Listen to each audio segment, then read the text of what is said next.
I like to use a lip roll or a tongue trill to warm up with. For myself, you can also take and use a straw and sing through some exercises that way is another little way that you can warm up. But we're gonna move ahead. How have all of you done a lip roll before?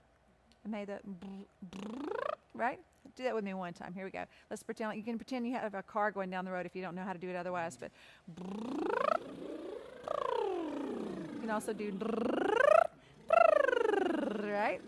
Okay, so we're going to do now a slide. I'm going to use our body to do this. So I want you to take your hand. I won't make you stand up.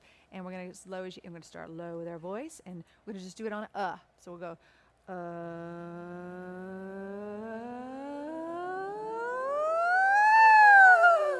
and then all the way back down. Okay, good. And obviously you start that where you're comfortable with. You can do some simple things like that even in the shower as you're getting ready to come to a church. Those are just warm-ups, right? They're just, don't judge yourself.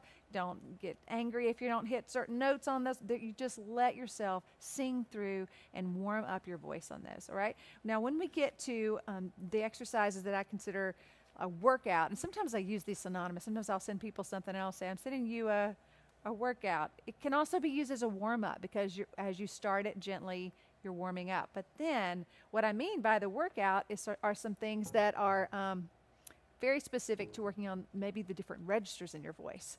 So let's say if we wanted to work on our head voice, and you know that the song you're going to be singing that morning has some high notes in it, and you want to be able to get into your mix, your light mix, or your head voice, and that's where the girls are. I'll bring the guys back down in a minute and talk about head voice and falsetto for guys, which you probably aren't getting to use very much in worship service, right? But not much.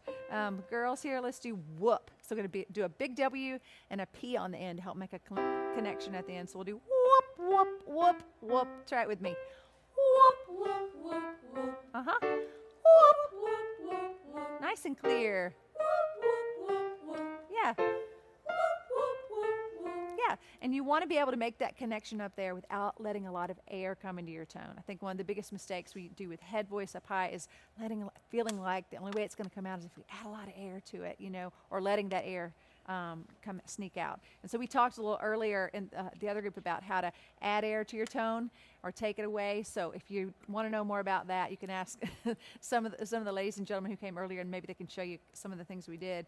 But I'm going to do now for the guys, let's for fun. Let's do some falsetto for you. So let's do she. Okay, so we're going to do like she. Yeah. Super easy, right? Super chill. She. Look at y'all. They can sing higher than the girls this way, huh?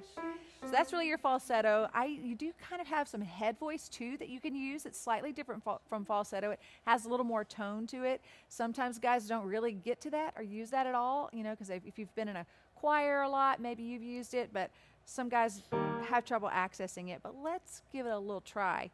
And let's start here. We're not going to be too high. I'm going to sing that whoop that the girls did. Whoop, whoop, whoop. And think about head voice, yeah.